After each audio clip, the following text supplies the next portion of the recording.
Okay, so here's the color pencil tutorial. So here you can see that I'm using the grids in order to do my drawing first, and I'm just doing a very simple, very, very light pencil drawing. And notice that I'm constantly using my finger to kind of scroll around on my phone to try to change to different angles.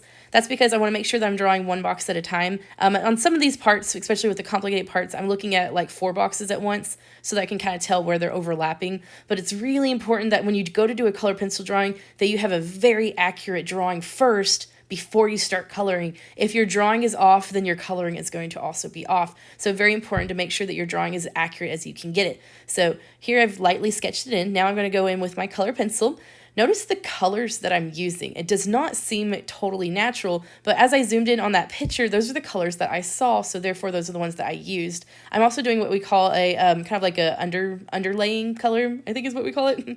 But that's where you're using kind of like unusual colors on top, on the bottom, and then layering more natural colors on top. So here you can see that I'm using a purple and an orange, and then I'm layering it with a red and a brown in order to get that kind of a skinish tone. And then you can also use a white color pencil to kind of blend that in together, and I also went in with an eraser. All right, so here in the brown fur area, you notice that I did a yellow first, and then I did very lightly some orange on top of it, and then I did purple where the black is going to go, and then I just layered some brown on top. Notice the direction the fur is going. I'm looking very carefully at that picture to make sure I have it in the correct direction. All right, so for the nose, it's not black. In the picture, only some parts are black. So I did first is I layered on some brown, and then I added on some blues and some purples. And here you can see that I'm going in with some black for those extremely dark areas, but only in the parts that I see are in shadow in the picture. So it's very important to look at your picture and draw what you're looking at. All right, so here's a good example of that kind of underlaying color.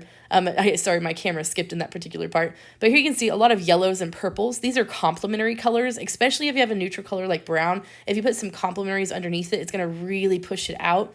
Sorry about the foggy camera. I didn't realize that I had something on my camera lens. But anyway, so here you can see that I'm just slowly building up those layers. And notice that I'm looking at my picture on that particular part. So I have that picture zoomed in on that particular area. And I'm really paying attention to the direction the fur is going and also to where those shadows are. So here you can see that I'm building up some darker brown in certain areas and lighter browns in others. And notice that I'm going in with green because I see the leaves are reflecting green on the skin, or on the fur in this case. All right, so I'm just layering on more colors, and you can see the colors that I'm switching back and forth to, and then I'm building back up those shadows. I notice that the sunlight is hitting her cheek in a small area, but then the rest of it is in really dark, so I want to make sure I emphasize that dark. Notice once again, I'm going in with that black. I'm not using black at first. I'm doing purple and blue first with a little bit of brown on top, with black overlapping that. So notice with this eye, it does not look like a typical eye. There is no iris defined and there is no pupil defined. I'm drawing what I see. So that's exactly what I saw, so that's what I did. Very important that you draw what you're looking at, not what you know it should look like. All right, the white part was the most difficult for me because in the picture it wasn't white. It was all of these other weird, very, very pale colors. So I very lightly colored it with all these different tones that I was looking for, and I slowly build up those values so that it didn't look like a pure white. And notice that I'm, for like some colors, like there was no pink in my color pencil box, so I used a red and then I just very lightly colored it with the red to get it that pink look. And here what I'm doing is I'm just slowly trying to build up that white value. So I went over with a really pale blue, and then I went back over it with a really pale orange. Now the reason I use blues and orange again is because that's complementary colors, and it helps make it more of a dull color. And that's better than using just straight up gray, because the gray will make it look kind of flat. So here I'm just kind of trying to build up those values, trying to make it pop and stand out more, because I noticed in my picture that that part was a lot darker.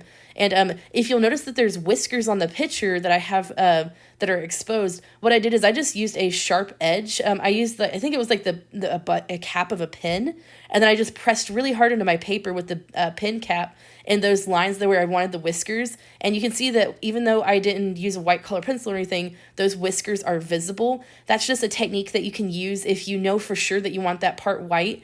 Just be word of caution. As soon as you scratch the paper, you will not be able to get color pencil on there very well. So be very cautious when doing that. All right, so here I am adding some stars in the background. It wasn't in my picture, but I kind of wanted to do that because my dog's name is Laika, and that's the same name as the Russian space dog that went out to outer space, and I just wanted to pay homage to her name. All right, so some other things I wanted to mention. The color pencils I'm using are Crayola. So I'm just using the 12-pack Crayola pencils that our students got. So that way, this is using the same exact materials that you guys have. So the only one that wasn't a Crayola was my yellow and my green, because I could not find yellow and green anywhere in my house. So those are like some other brand that I don't even know the name of it. All right, so here you can see that I'm just slowly, oh, sorry, my cat's in the way. But anyway, you can see that I'm slowly just layering in some of those colors. And notice that I'm using circle motions.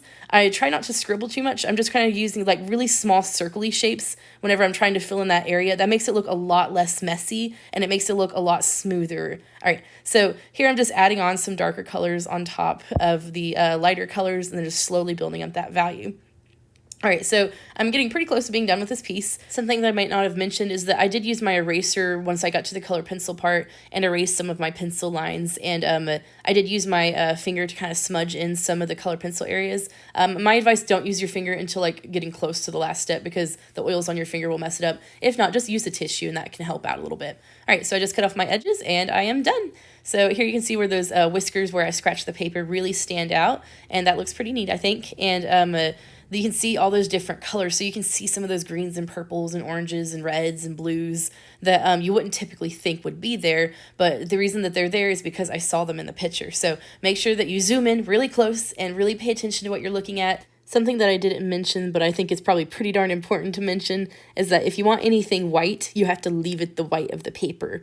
So really pay attention to where you're putting your color pencil. Now, as a last resort, you can always get something like white acrylic or white gel pen or something to cover over it, but it's best if you just leave and mark out areas that you want white and be very careful not to cover over them. And do the best that you can. And if you need any help, just let me know. All right, good luck.